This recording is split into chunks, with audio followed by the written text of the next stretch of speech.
Hello, and welcome back for another episode of Healing Visionaries online show.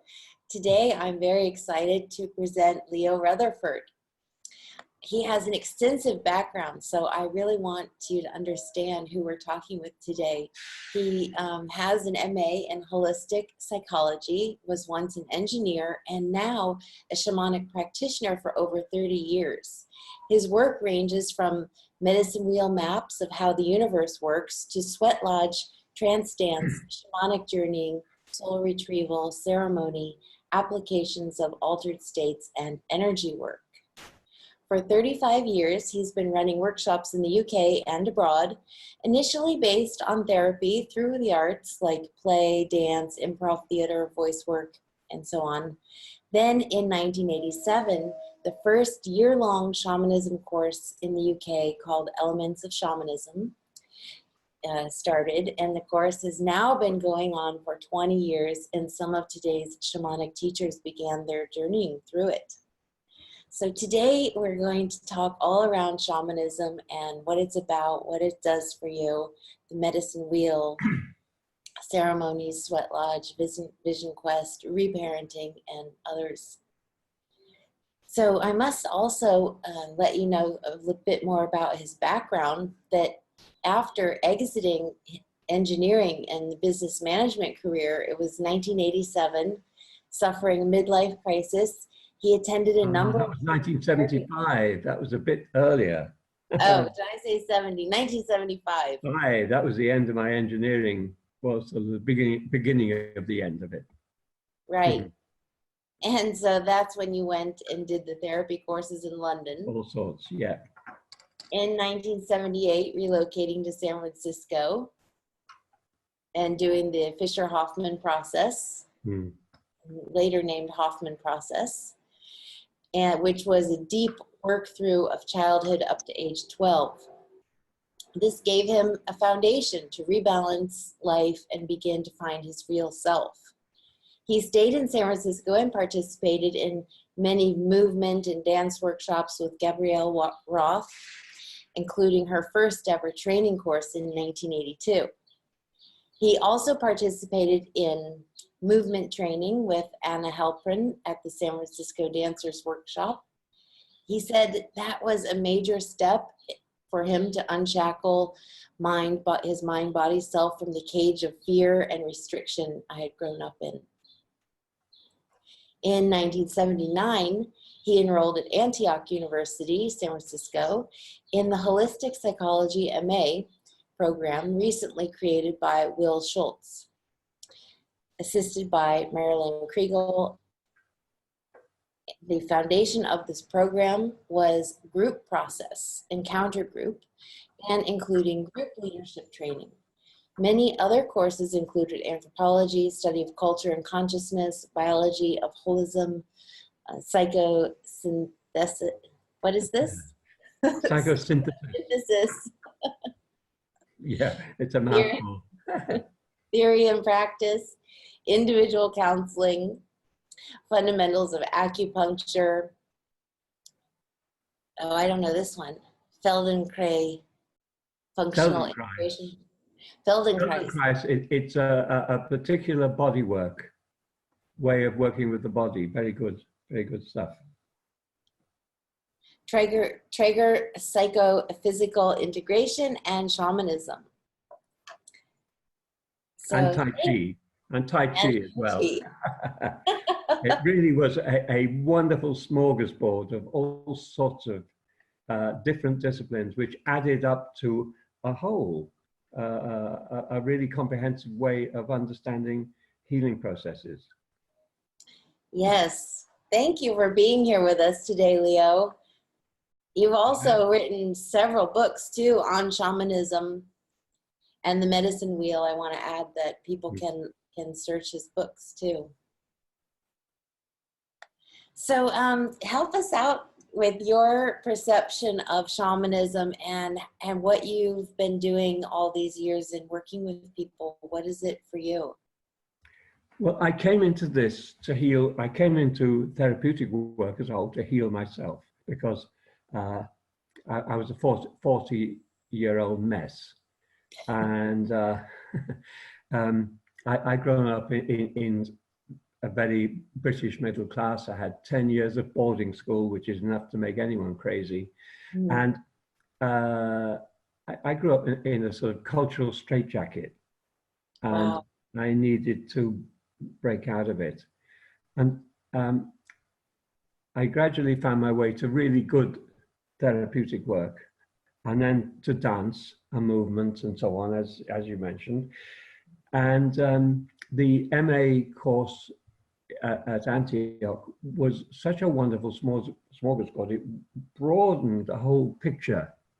And then when it came to shamanism, it was like, but that's the foundation of it all. That goes way back in human history, and it's the foundation of all healing practices. And so I started following, going to different events in Northern California and coming across shamanic people and the teachings and getting involved and so on. I never intended to become a shamanic practitioner, but I just followed my nose, so to speak. And the most balanced healing around was that, because it was all encompassing. And the teachings of the four directions and the medicine wheel and so on made such complete sense. And it united human process to the cosmos process. And that's what I liked about it. It grounded everything in the wider reality. Right. As I will endeavor to show in this exchange we're having. Definitely. Well, we've had a lot of people working in shamanism on the show so far, and it's interesting because there are a lot of commonalities, but there are slightly different ways that people work. Often include some type of guides or communication in the other realms unseen. Can you talk about that from your work? Sure. The fundamental understanding that the universe is multidimensional, and it's not just us here. We are in the physical realm, which, if we just take a little look at quantum physics for a moment, we're spirits living in a physical body, and the physical body vibrates within a particular, I can't say exactly what, but it vibrates within what we know as the vibrations of the physical dimension. But that doesn't mean that that's all that's here. There can be other complete dimensions in the same space. And so developing our ability to connect with helpful guides and so on is a really essential part of this. Right. Is that part of the course that you've been running? Is how long is that course when somebody comes to you to become a practitioner? Well, at the moment I've got different courses. The Elements of Shamanism course you mentioned ran for 20 years, but the last one was 2007. Oh. And it was a 24-day course over a year, which is a lot. And with the general financial situation and the difficulties at the moment, the course I've been running more recently is 12 days a year. And because of the circumstances, I had to abbreviate, cut down the more, I had to cut down the course and so on. So that course was 12 days 1 year, then there's a second year and so on. And a third year, I have a third year going that turned itself into a shamanic lodge where they organize themselves and invite me to go, and they're open to invite anyone else. They can invite other leaders and so on, which I hope in due course they will do. Oh, interesting. Yes. So, you know, the process goes on because we all have a lot of growing up to do. We have a definite deficit on spiritual awakening, psychological inner knowledge, inner knowing, and so on. We've a way to go as a human race. Just look at the state of the planet as a whole. It's a bit like an asylum run by the inmates. Right. Well, I like that your story is so honest in saying, you know, you were a 40-year-old mess, and we do have to sort ourselves out. You know, whether or not you're going to follow shamanism or even start working on other people. You know, this we talk a bit about the inner child piece. You need to go through your own stuff before, at least to an adequate degree.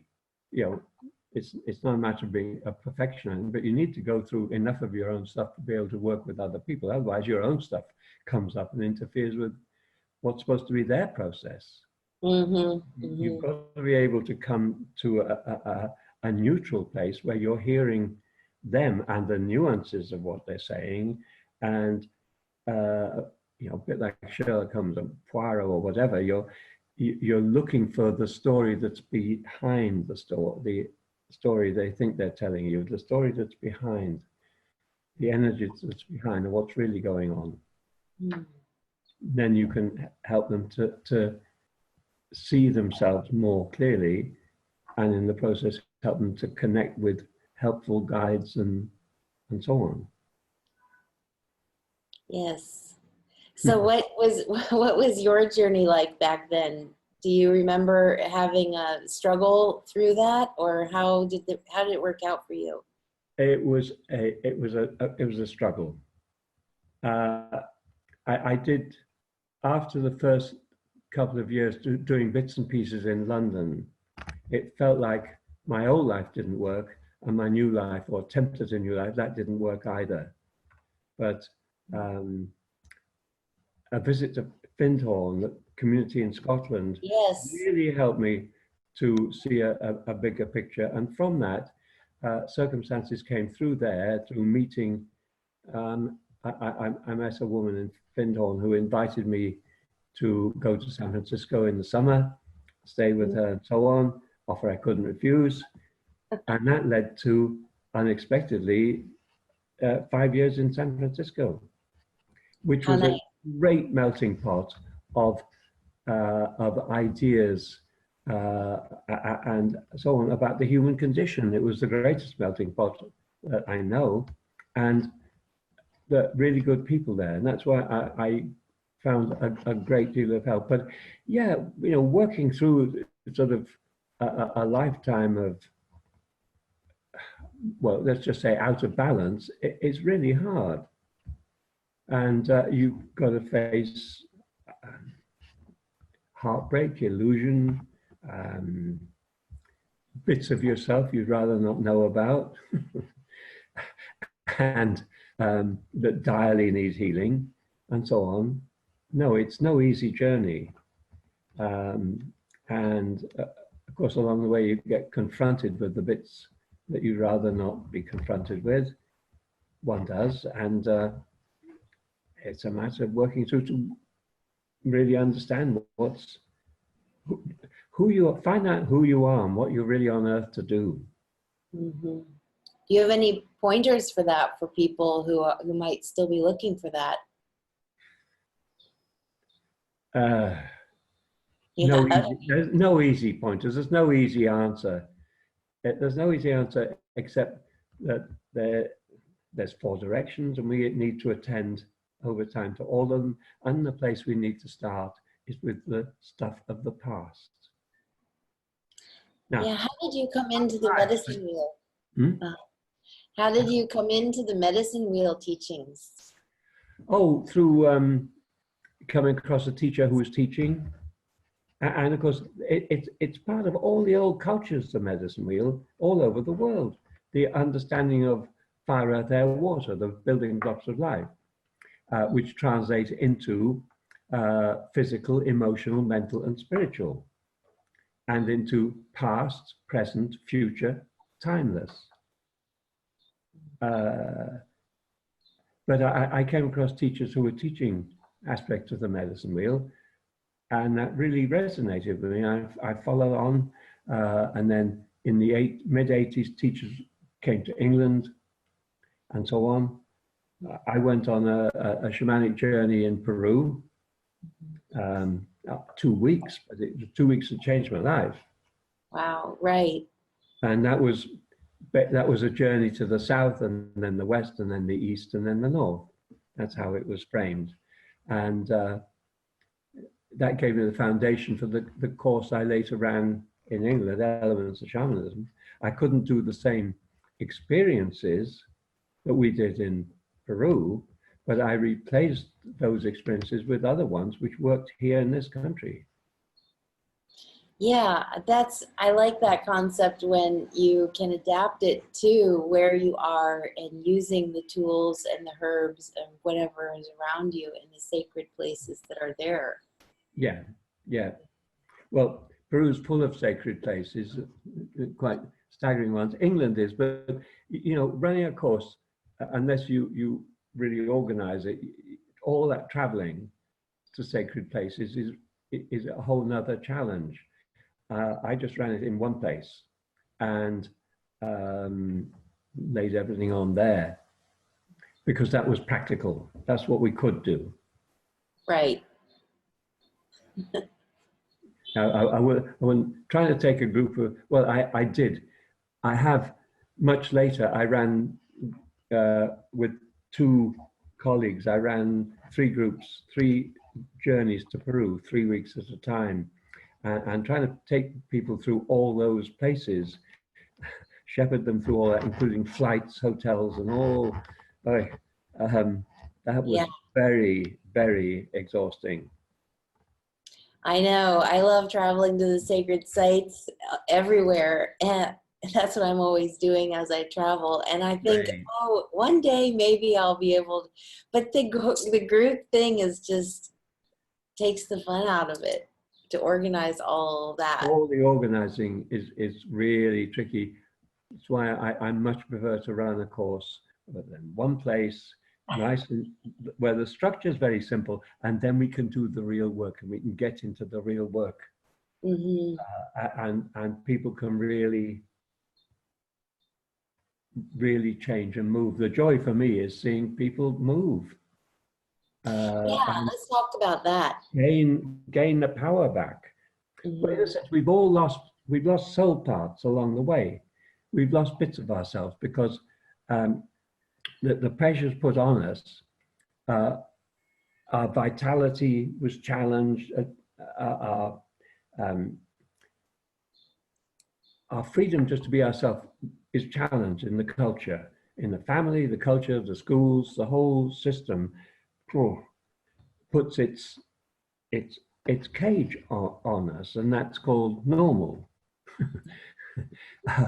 And then in adulthood, when we get pushed enough by circumstances, or if I turn that into spiritual, I say that Coyote, the trickster, tricks us into things that are so challenging. We just have to say, you know, enough. I got to do something about my own self. I got to turn the looking out to looking in. Yeah. And and then we have to go through, as you asked me about my journey. I mean, it's no easy journey for anybody, but with good assistance from people who've been there before and know the landscape and have struggled with these pieces of themselves, you know, when you've done that, you can help other people because you recognize some of the same pieces, the same things that they're struggling with. I mean, I was an unbelievably shy person in my teens, 20s, and so on. You know, on a dance floor, I was an absolute lump. Terrible. Now you're doing now I know exactly what to do with shy people. I know how to help shy people, and it's all good healthy trickery. You know, never confront them with being shy. That's completely waste of time. You've got to sort of lead them down a garden path until, for example, you get somebody dancing, call it movement, call it something else, or silly exercises, or whatever it is. And by the time they've finished, they've forgotten they can't dance. And they are. They've forgotten they think they can't dance, I should say. And then they are. Wow, right. Well, it's pretty incredible that you were able to free yourself and get into the real physical side of things with all the dance. Yeah. Yeah. Computer interference coming in. Well, it was a load of work, but it was also very joyful. And the point is, the freer one can get, the more life there is. You know, the more happy and more beneficial one's life is. Absolutely. We have to get out of that cage. Yeah. Getting out of the cage. Yeah. Uh-huh. Right. Right. So what other things are you doing now as you work with people? What are your ones that you really continue with, over the long term? One of the things that's working very successfully and happily is trance dance. Trance dance, where I get the people into pairs. So one person supports the other. The one dances blindfold, and the other supports, so they're not crashing all over the place. Because if you dance it with a blindfold, you don't know where you are.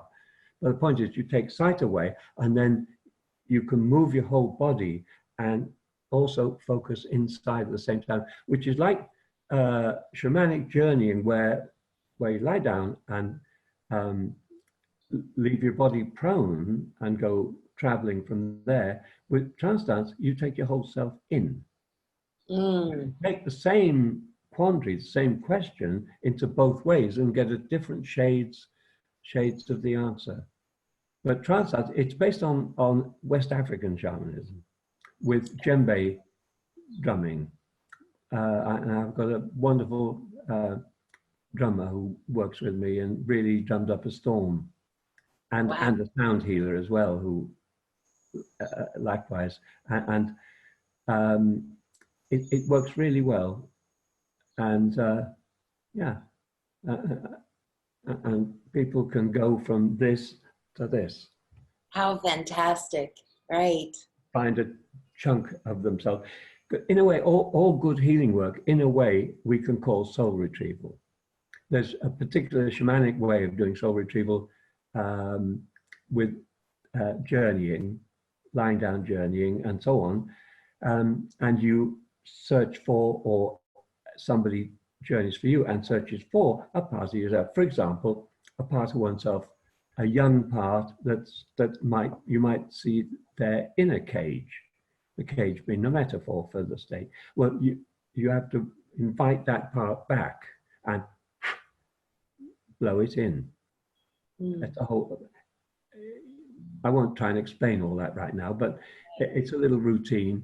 The point is, then the person gets a piece of themselves back, but they have to incorporate that. It's not finished, because for 3 days going on a couple of weeks, that person has to work with the retrieved life force. And if they don't, it just goes away again.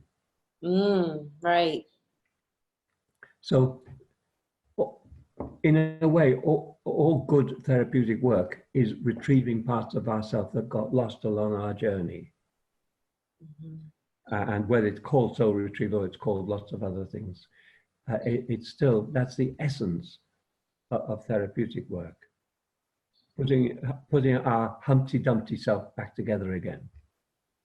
Yeah.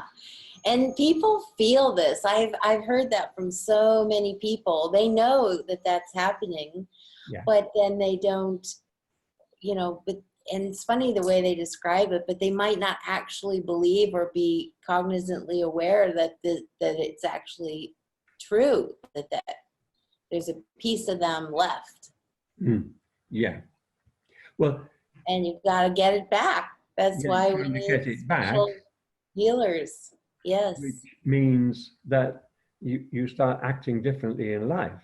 And of course, a person who's meek and mild has been meek and mild because they lost a chunk of themselves and so on, retrieves a bit of power, and they start acting differently, and family and some friends can get really upset. Yeah. You were always compliant. What are you doing arguing with me? You were always compliant. You always did what I tell you. Now you're... And you have to go through that, because if you want to keep it, you've got to live it. Yeah. That would be hard if the family members get in the way, or people expecting you to act like you're the way you were before. The way you were before, yeah, exactly. And this is life. The therapy work, the therapeutic work helps the change, but then the person has to live it. It's not finished. The person has to live it and own it and become it, and then their life changes. Mind you, their friends may change as well.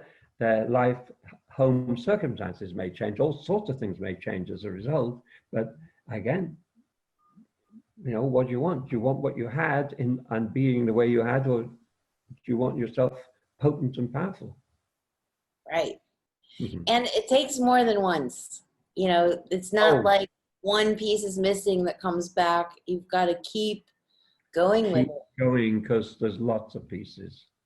Yeah. I mean, I've only been at it for 40 years. Are you still retrieving parts? Inevitably, yeah. Until I die. Okay. I guess that's how it works. Yeah. That's how it works. It isn't over. I mean, one can get to a stage where life's a whole heap better. Great. But, this life is a transformative process. I mean, planet Earth is like a cosmic school. I also, also on a bad day, I think a cosmic asylum, but it is a planetary school. And we all get wounded in our early time, because we come in as this little kid full of vibrancy and life, and we laugh when we're happy, and we cry when we're not, and we rage when we're upset. No barriers. And then we learn all the barriers, and we lose bits of ourselves.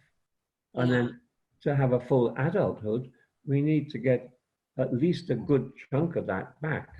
I'm never going to try and say get everything back, but at least a good enough chunk of it back. And then we can make the kind of life we actually want to live. Right.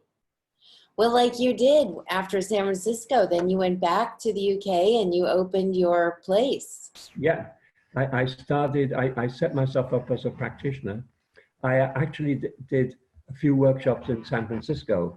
I thought, if I'm going to screw up, I'll screw up over there, and then come back to England and present myself as if I'm an expert. But here's a funny thing. Talking with university friends over there about how on earth could I, as a student of no note whatsoever, actually get people to come to a workshop. And I remember talking through with some friends about that, and going away and puzzling about it, because you could paper, the number of workshops there, you could do anything, morning, afternoon, evening, heaven knows, you could paper halls with all the workshops that people were offering.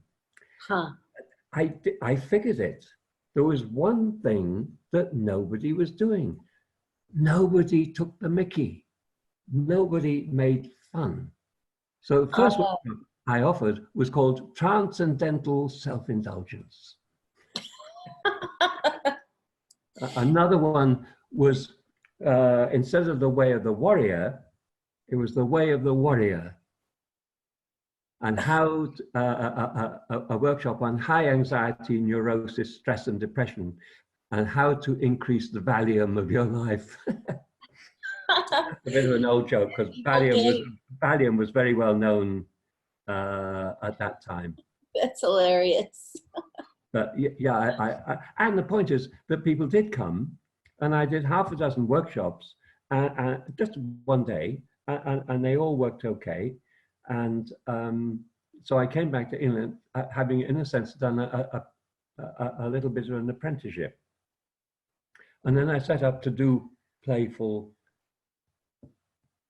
theatre, improv, dance kind of work, art as a way in, rather than let's get together and discuss what our problems are. Let's get together and have some fun and see what comes up. I love that. Yeah. Over the time, I started adding bits of shamanism, and bit by bit, it turned itself into shamanism. Well, what happened? 1987, I was doing a mixture of things, and I put a little note in a program I sent out saying I was thinking of getting a year course in shamanism together. Is anybody interested? And I was hoping to get 8 to 10 people, but the universe had different ideas, because in 2 months, I had a list of 60 people. Wow. And so that autumn, I started not with one, but with 3 groups in different parts of the country. Amazing. Wow. Fantastic. And it just sort of, I learned on the job. I mean, you know, when you put yourself in the hot seat, you've got to learn quick. Right. Right. So it took off from there. Amazing. And now this is what, 32 years later, yeah. Yes, yes. Can you tell us a little bit more about the medicine wheel?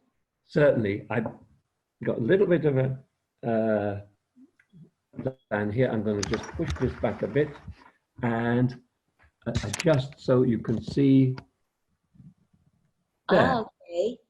Okay, look. Medicine wheel. Fire. Fire. Where's the lighter gone?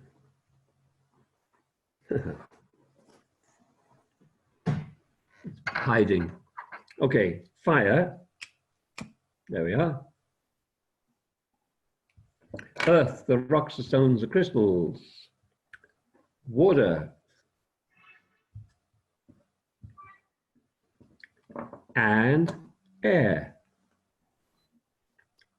Feathers. Can you see that okay? Yes, beautifully. Yes. Okay. Thank you. So, fire, earth, air, water, the building blocks of life. So, fire, spirit, timeless, our essence.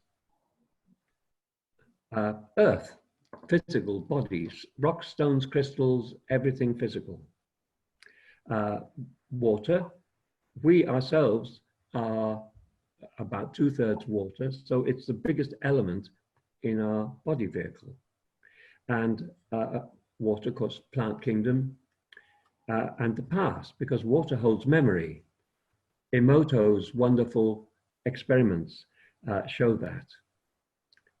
And then the wind, the air, the animals, the birds, the creepy crawlies, and of course the swimmers. Now, in the beginning, here's a story from Native America. In the beginning was great-grandmother Wakan. Great-grandmother Wakan. Wakan means holy. It means all our connections, like grandmother spider weaves the web of the universe. It means the web of the universe. Everything is connected. There's great-grandmother, the seed, the egg, all the potential of creation, but nothing until joined by great-grandfather, Sasquan or Saquon. And great-grandfather, the lightning bolt, joins great-grandmother and the Big Bang. And so great-grandmother, great-grandfather make love, and they give birth to number 1, grandfather, son, past, in our part of the universe. Number 2, grandmother, earth. Number 3, kingdom of the plants. who live on water. And number 4, the kingdom of the animals. So backtrack a little bit. The sun, the star, all the great fires of the universe, our planet, all the planets which have life, the plant kingdom, the whole green of the earth. Now, the plant kingdom creates our atmosphere. The plant kingdom breathes out oxygen. They breathe in carbon dioxide. There's all this business about CO2 at the moment, but the plants breathe in CO2. So if you look around, the plants are doing very, very well on the little tiny bit of extra CO2 there is. So all that fuss, and the plants are doing just great. The animal kingdom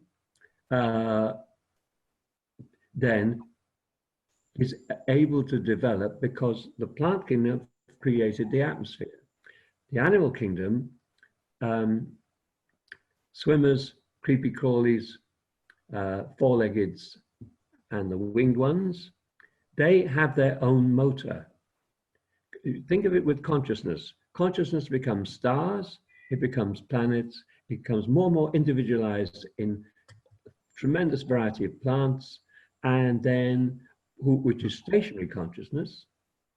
And then with the animal kingdom, they can move around in all their various different ways. So it's moving consciousness. And then along comes,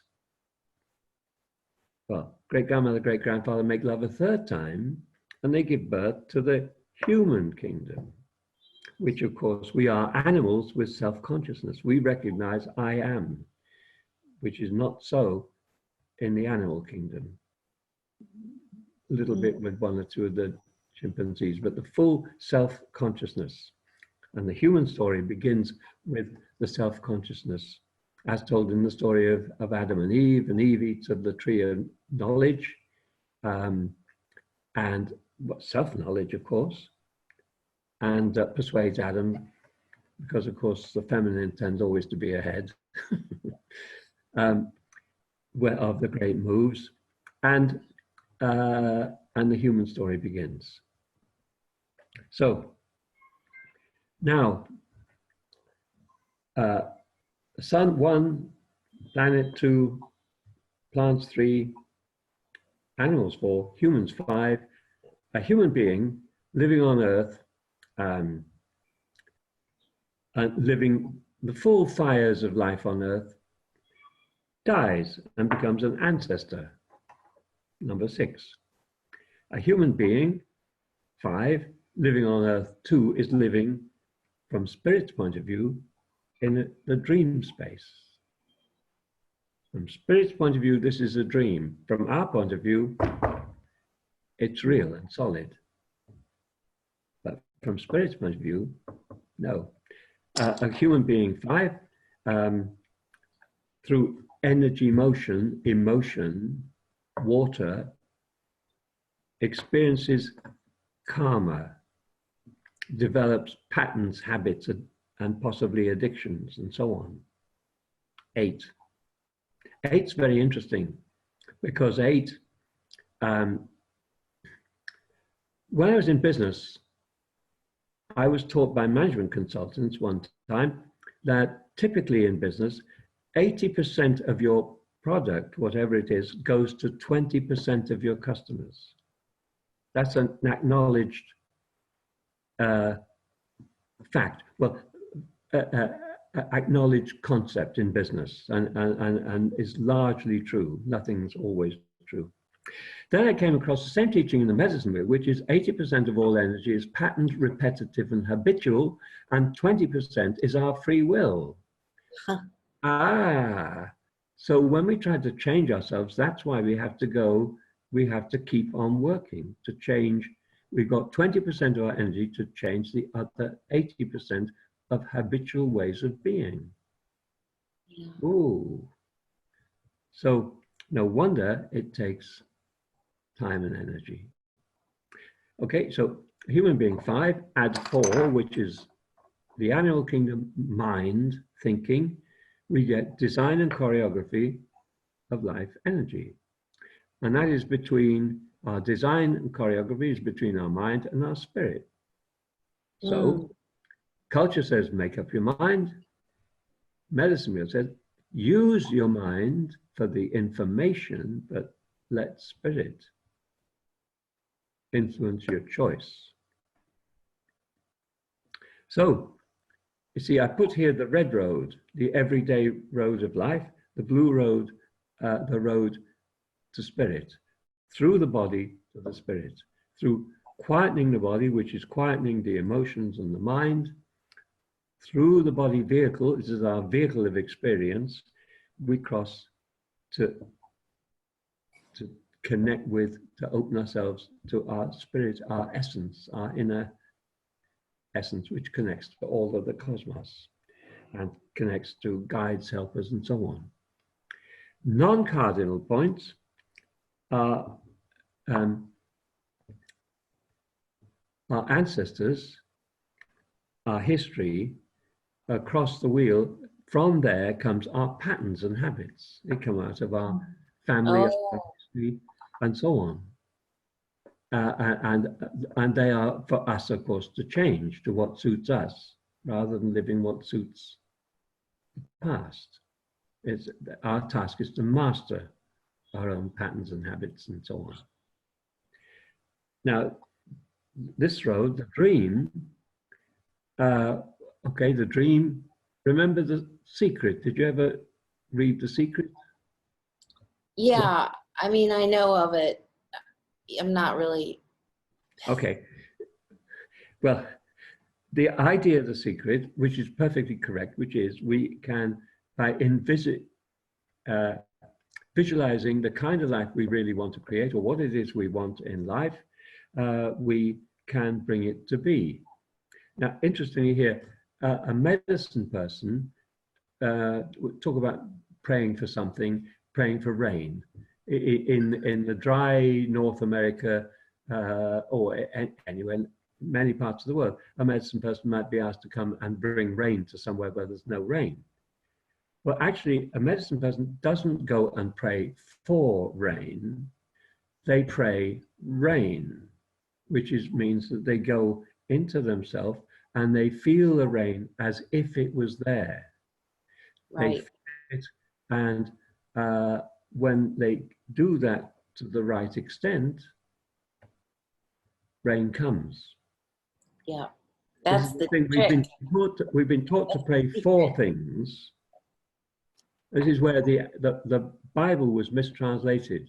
If you go to the Aramaic Bible, it says it properly. Praying for something, you're actually making a statement of lack. Yeah. By praying something, imagining, feeling, sensing it as if you already have it, you send a message of fullness. Now, there's a problem, which the medicine wheel shows, because here is the dream that one wishes, and here design and choreography is the opposite. It is what we need to get to manifest the dream. The power is here. The dreaming is here. We've got to cross this road. This road is our habits. Our habits, all that that's come from our history, and so on, all the stuff we need to work on in life. So, in order to cross, to actually manifest the dreams we want, we need to clear out the old stuff. And nobody put that in The Secret. So the book sold 1 million copies because it told you the easy bit. It left out the difficult bit. Yeah, that's why I'm not a huge fan of that book. Yeah. You put any of these things, you put them on a medicine wheel and play with them a little bit, and you go, oh. Yeah. There's the bit. Yeah. The part about praying, I think, I'm so glad you brought that up, because that's a big one. When you realize that you were never really taught how to pray, you've got to feel the feeling. You don't even talk about that. You just like wish for all that's lacking, and you're focused on what isn't there. Yeah, and then spirit gets the message of lack and gives you lack. Yes. So you have to send the message to spirit of what it is that will make you full. Mm-hmm. Can we go back to the medicine wheel? I just have a couple questions. Yeah, go ahead. Thank you. Is that about right? Yeah. Firstly, are these oyster shells? They're just seashells. Oh, okay. Not oyster shells. No, just curious. seashells I collected. Nice. I love it. So to cross that diagonal, the ancestors to our patterns, that is, that's the challenge, how to do that. And I mean, there's many ways, right? But how do you teach people that part? Well, that is all to hear our ancestors. That's all the work on the south of the wheel. South is connected to southeast. The work of the waters of ourselves, of our history, therapeutic work by any name, self-understanding, to get to grips with the patterns and habits and so on, and take command. Now, if I go around the Star Maiden circle, which we've talked a little about, which that will show. Okay. Mm-hmm. So Star Maiden circle, person comes into the center. Oh, here we are. Bit of comedy. There we are. A little bit of chocolate for the person that comes in the center. You first of all, face the south. And the question from the south, how were you wounded? What happened in the past that upset the flow of you to grow into who you might have been?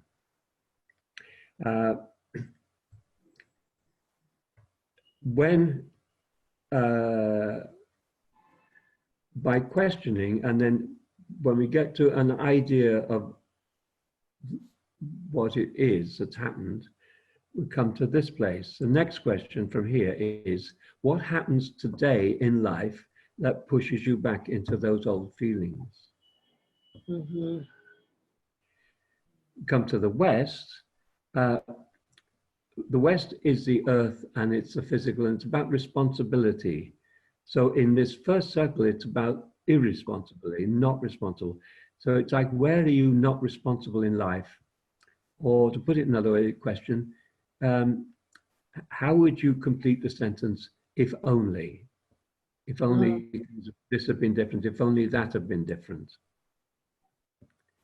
And explore around that, and then explore who and what does the child in you, the emotional body in you, blame for what you went through? In other words, what energy are you holding in your body that hasn't been expressed? It tends most often to be to do with parents, but it can be schools, it can be all sorts of different circumstances. And then by exploring that, you can start to help to move the energy, the stuck energy. Then we come here to karma and patterns and habits. Okay, so the question from here is then, how have you adjusted yourself in life and your life? How have you limited yourself to cope with the wounding that you received? From the North mind, the beliefs that you've taken on because that's what you were taught. Beliefs are very interesting because if you look at the word belief in English, it splits up beautifully. It says be, and then lie, and then there's an F left over. So a belief, you be in the lie that they've told you, and you get something beginning with F. Usually something nasty beginning with F.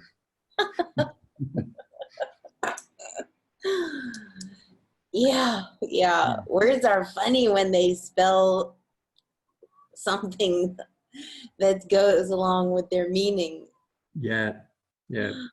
Oh, that's a good one. Then we come to our choices, our design and choreography of life. How have you designed your life to cope with the beliefs that you've been pushed into, with the patterns that you've inherited, with what you've held on energetically from childhood and whatever, with the stuff that happens now that pushes you into the wounded place? How have you designed your life? Because however awful life is, if a person is living it, it's their choice at some level to live it that way. Mm-hmm. And that's pointing to a new choice needing to be made. So we come to spirit. And that's a question spirit asks. How has this, however awful it is, served you? And usually it's served by survival, by the feeling I can't do anything else, but I can at least survive like this. So it's usually a powerless place. And the last question from the Southwest, how does this leave you feeling about yourself? The answer is usually not very good. That's a circle of foxes. I mean, this is very abbreviated, understand? Very abbreviated because we should all read your book, The View Through the Medicine Wheel, to learn more. It's in there, right? Yes. It's in there described. It's in the workbook, Shamanic Path workbook, with the questions, loads of different questions to ask yourself. Because the workbook is a workbook where you can really work through stuff. Then we come to the moment of transformation, the moment of change. Basically, are you willing to really, really shift from where you have been? If the answer is a really affirmative yes, then the first challenge is to accept the past the way it was, because we can't change it, but we can change how much it owns us. And there's work to do in that. That's beyond what I'm saying. But it's not just, we really have to do some work to really get to own oneself.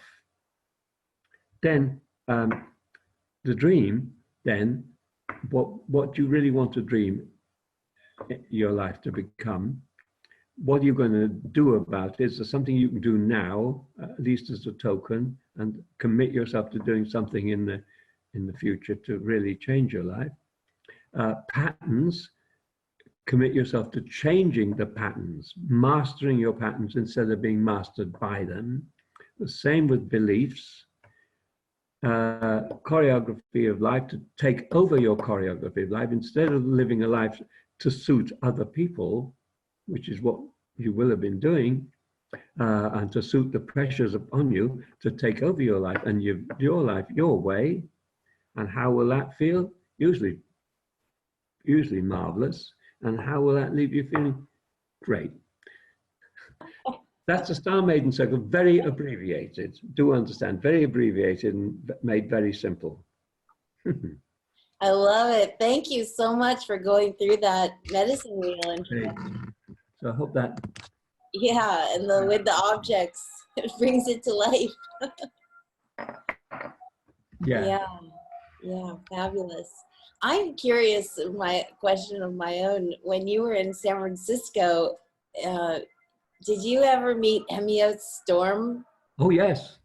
Oh, and I've been reading his books. I did a couple of workshops with him in England.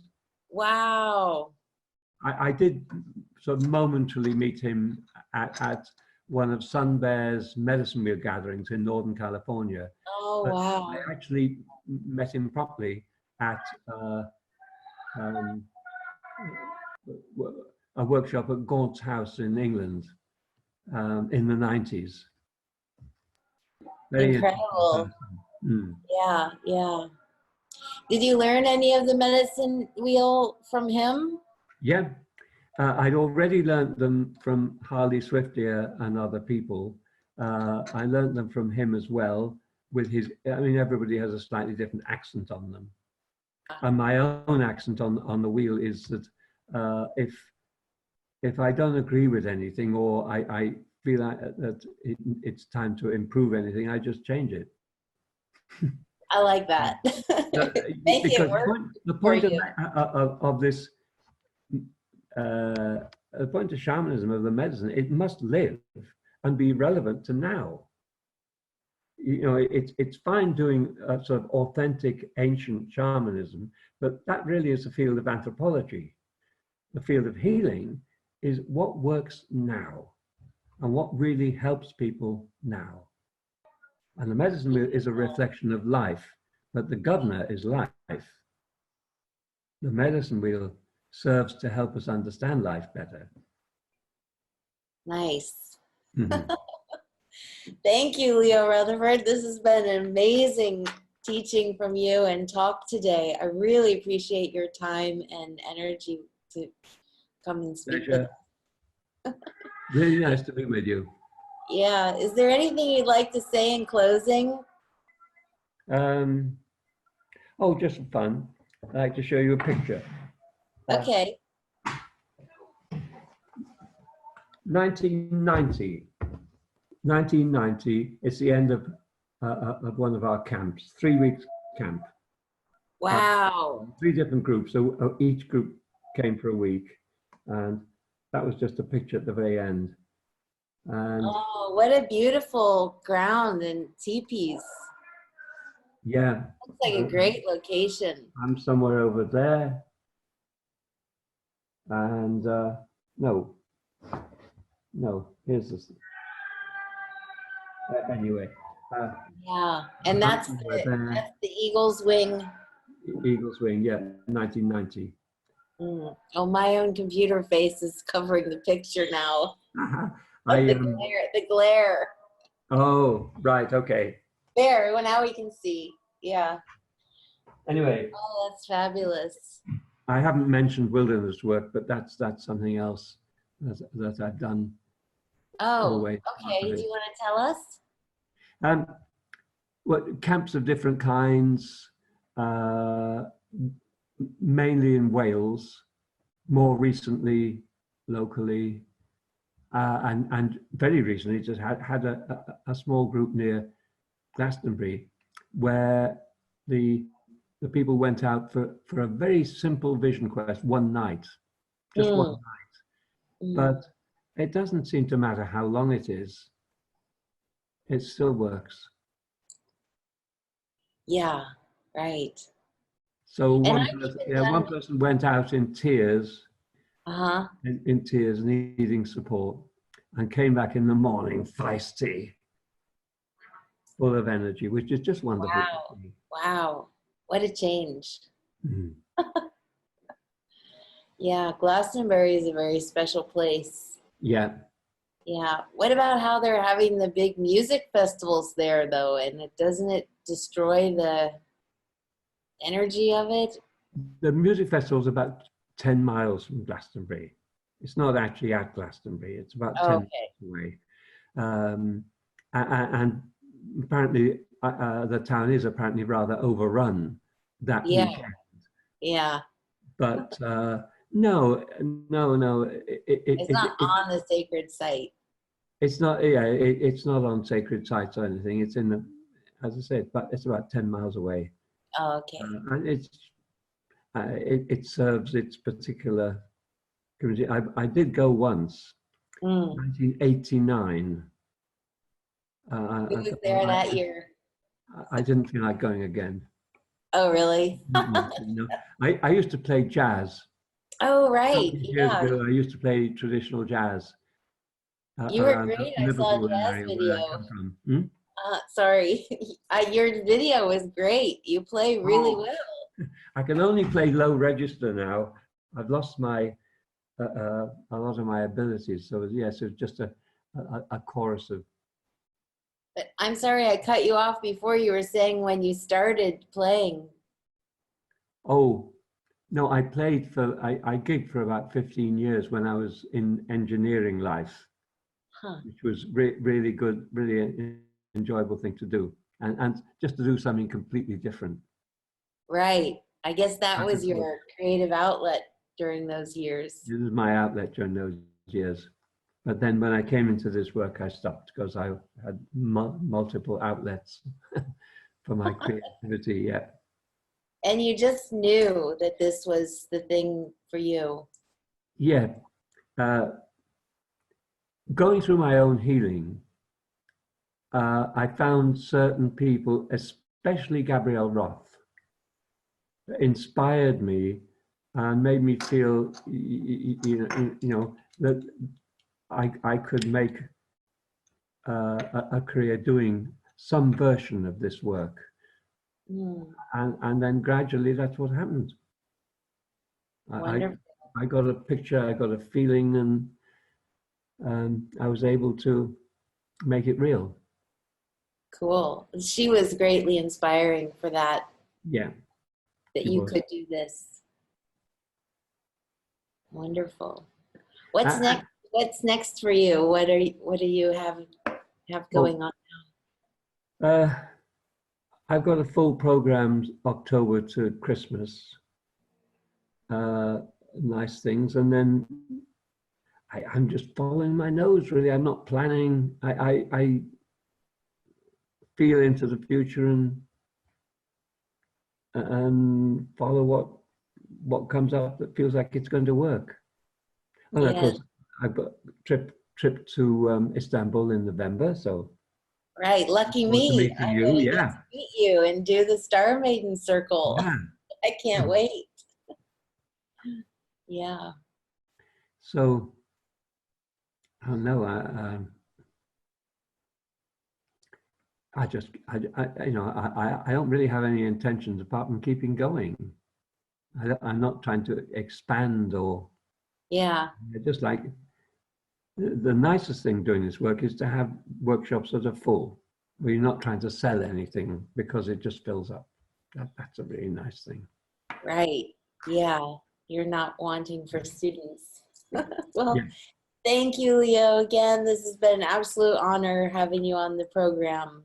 Thank you, Colleen, and look forward to seeing you, giving you a hug for real.